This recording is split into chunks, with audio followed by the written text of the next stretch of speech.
સુરતના મોટા વરાછા વિસ્તારમાં એક કન્સ્ટ્રક્શનની ઓફિસમાં મોટું કૌભાંડ ચાલતું હોવાની સુરત એસઓજીને બાતમી મળે છે. બાતમીના આધારે એસઓજીની ટીમ રેડ કરવા પહોંચે છે. તે દરમિયાન પોલીસને આ કન્સ્ટ્રક્શનની ઓફિસની આડમાં ચાલતા ગેરકાયદેસર શેર માર્કેટ, ટ્રેડિંગ અને રમત બેટિંગનું રેકેટ ચાલતું હોવાનું મળી આવે છે. સાથે પોલીસને રૂપિયા 943 કરોડથી વધારેના ટ્રાન્ઝેક્શન પણ મળી આવ્યા છે. ત્યારે કેવી રીતે ચાલતો હતો આ કાળો કારોબાર અને કેવી રીતે પોલીસે સમગ્ર ઓપરેશન પાર પાડ્યું છે, વિગતે વાત કરીએ આ અહેવાલમાં. નમસ્કાર, હું છું આસિફ કાદરી. સ્વમાન સાથે આપનું સ્વાગત છે. સુરત શહેરના મોટા વરાછા વિસ્તારમાં કન્સ્ટ્રક્શનની ઓફિસની આડમાં ગેરકાયદેસર શેર માર્કેટ, ટ્રેડિંગ અને રમત કસીનો બેટિંગ ચાલતી ગેંગને સુરત પોલીસની એસઓજી ટીમે ખાસ ઓપરેશન ચલાવીને ઝડપી પાડી છે અને મોટું કૌભાંડ બહાર પાડ્યું છે. નાયબ પોલીસ કમિશનર રાજદીપસિંહ નકુમ તથા એસઓજીના પીઆઈ એએસ સોનારા અને આરએસ ભાટિયાની ટીમે ચોક્કસ બાતમી મળી હતી. આ આધારે એસઓજીની ટીમે મેરેડિયન બિઝનેસ સેન્ટર ખાતે દુકાન નંબર 604 અને 605 પર એક સાથે રેડ કરી હતી. રેડ દરમિયાન 8 આરોપીને ઝડપી લેવામાં આવ્યા હતા. તપાસમાં ખુલ્યું કે આ ગેંગ કાસ્ટિલિયો 9, સ્ટોક ગ્રો જેવી વેબસાઇટો બનાવીને લોકો પાસેથી શેર માર્કેટ ટ્રેડિંગના નામે રોકાણ કરાવતું હતું. ઉપરાંત betfair.com, Nexon X જેવી પ્રતિબંધ સાઇટો પરથી ક્રિકેટ, ટેનિસ, ફૂટબોલ જેવા સ્પોર્ટ અને કસીનો રમત પર બેટિંગ ચલાવતું હોવાનું પોલીસની તપાસમાં સામે આવ્યું હતું. રૂપિયા 943 કરોડથી વધુના ઓનલાઈન ટ્રાન્ઝેક્શન તથા અલગ અલગ બેંક ખાતાઓમાં રૂપિયા 4.6 કરોડથી વધુના હવાલા ટ્રાન્સફરનો પર્દાફાશ થયો હતો. આ ઓપરેશનમાં 19 મોબાઈલ, 4 લેપટોપ, 10 લાખ રોકડ રકમ સહિત 17 લાખથી વધુનો મુદ્દામાલ જપ્ત કરવામાં આવ્યો છે. આ કેસમાં 2 આરોપી જાવેદ ઉર્ફે જેડી અને પરિમલ કાપડિયા હજુ વોન્ટેડ છે. ત્યારે સુરત એસઓજીના ડીસીપી રાજદીપસિંહ નકુમે સમગ્ર મામલે શું કહ્યું, સાંભળી લો.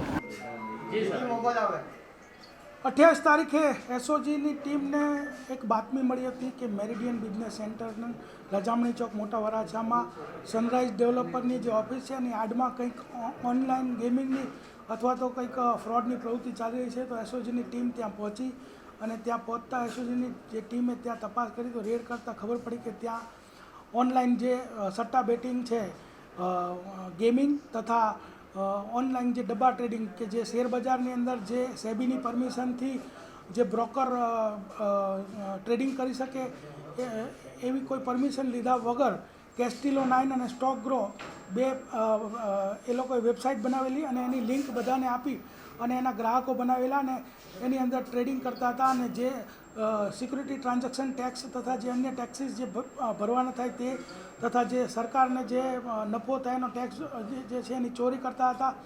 તો આ બધી જ જે રેડની અંદર ત્યાં 2 પ્રકારની પ્રવૃત્તિ ચાલતી હતી. એક પ્રવૃત્તિ કે ઓનલાઈન જે સ્ટોક એક્સચેન્જ જે રીતે ટ્રેડિંગ કરે એવું એક ડબ્બા ટ્રેડિંગ ચાલતું હતું ને બીજું કે જે ગેમ ફૂટબોલ છે, ક્રિકેટ છે, ટેનિસ છે, જે લાઈવ ગેમ ચાલતી હોય એના સટ્ટા બેટિંગ પણ ચાલતા હતા. તો આ રેડની દરમિયાન ટોટલ ત્યાં જે મુદ્દામાલ મળ્યો છે એમાં 19 મોબાઈલ, 4 લેપટોપ, 10 લાખ રૂપિયા રોકડા, 31 પાસબુક, ડેબિટ કાર્ડ, પછી સૌથી મહત્ત્વની વાત એક પેપર કટિંગ મશીન કે કાગળોનું ચૂરો થઈ જાય એટલે કોઈને ખબર જ ન પડે કે કાગળમાં શું લખ્યું હતું. એ ટોટલ 17,30,000નો મુદ્દામાલ ત્યાં મળી આવ્યો હતો. જે આરોપી છે એમાં મુખ્ય આરોપી છે નંદલાલ ગોવરિયા અને વિશાલ ગેવરિયા.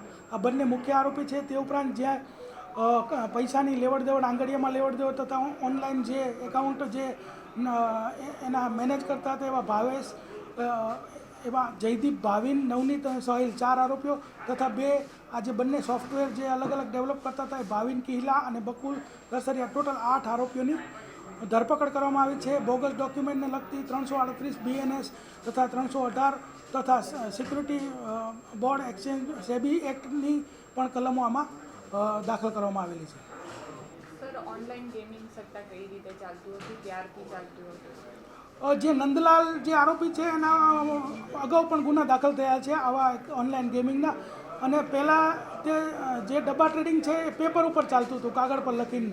પરંતુ પકડાઈ જવાના ડરને કારણે એ લોકોએ આ સોફ્ટવેર ડેવલપ કરી અને સોફ્ટવેરનો ID પાસવર્ડ બધાને આપી અને આ ચાલુ કર્યું. તો ટોટલ આ 10 વર્ષથી નંદલાલ આ પ્રવૃત્તિ કરે છે. પરંતુ જે અત્યારે જે સનરાઈઝ ડેવલપરનું જે આડમાં જે કરે છે એ 1.5 વર્ષથી ત્યાં પ્રવૃત્તિ કરે છે.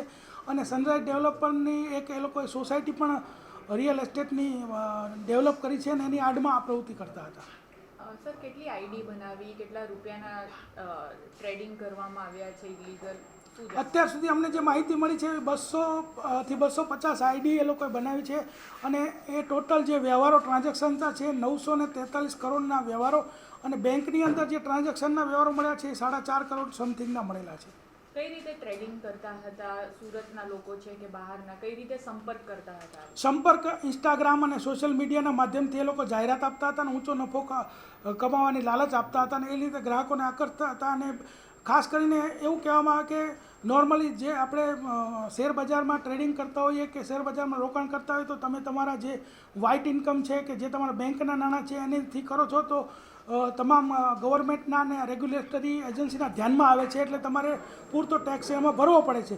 જ્યારે આની અંદરના ટ્રેડિંગની અંદર બ્લેકના જે તમારા નાણાં છે એનાથી તમે ટ્રેડિંગ કરી શકો અને નફો અને નુકસાન એની અંદર કોઈ ટેક્સ પણ ન ભરવો પડે અને સરકારની એ રીતે ટેક્સની ઉપર જે સરકાર સાથે આ લોકો દ્રોહ કરી રહ્યા હતા. સર, આ લોકો જે આઈડી બનાવવામાં આવે તો પોતાના ક્લાયન્ટ પાસે કઈ રીતે પૈસા લેતા હતા? કારણ કે બ્લેકની મની યુઝ કરવાની વાત થતી હતી.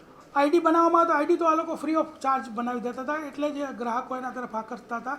પરંતુ એ લોકો એવી રીતે કરતા પહેલાં તો એવું ચાલતું હતું કે ભાઈ જે લોકો રમે, માની લો કે કોઈ શેર પરચેજ કરે એનો ભાવ વધે તો જે ડિફરન્સ છે આ લોકો એને આપતા હતા. જો એનો ભાવ ઘટે તો એ લોકો જે રમતા હોય એની પાસેથી ડિફરન્સ લેતા હતા. પરંતુ એમાં પણ ઘણી વખત કારણ કે આ ગેરકાયદેસર વ્યવહાર હોવાને કારણે એકબીજાની પૈસાની લેવડ દેવડમાં વાંધો પડતો હોય પહેલાં એ લોકો સિક્યુરિટી ડિપોઝિટ તરીકે પૈસા જમા કરાવડાવતા હતા અને ત્યારબાદ તેઓ આ ઓનલાઈન સટ્ટો રમાડતા હતા. કેશમાં પૈસા લેતા હતા કે ઓનલાઈન ટ્રાન્ઝેક્શન? કેશમાં પણ પૈસા લેતા હતા અને ઓનલાઈન બીજાના ખાતામાંથી ટ્રાન્ઝેક્શન પણ કરાવતા હતા. સર, જેટલી આઈડી મળી આવી છે સુરતના છે કે બહારના લોકો છે, કયા લોકો છે? જે આઈડી મળી આવી છે 200 થી 250 છે. એની તપાસ અમારી ચાલુ છે. મોટાભાગના સુરતના છે, થોડા ઘણા બહારના પણ હશે, પણ એ આગળ તપાસમાં ખુલશે તે રીતે આપણે જાણ કરીશું. આરોપીઓ સામે આઈપીસી, SCRA અને સેબી એક્ટ સહિતની કલમો હેઠળ ગુનો નોંધાયો છે. સુરત એસઓજીની ટીમ વધુ તપાસ ચલાવી રહી છે અને મોટા કૌભાંડના વધુ તાર નીકળવાની શક્યતા છે. સુરતથી સ્વમાનના પ્રતિનિધિ ચિરાગ રાજગોરનો રિપોર્ટ. આ પ્રકારની ક્રાઇમ સ્ટોરી અને વિગતવાર સમાચારો માટે જોતા રહો સ્વમાન અને આ વિડીયોને શેર કરવાનું ભૂલશો નહીં.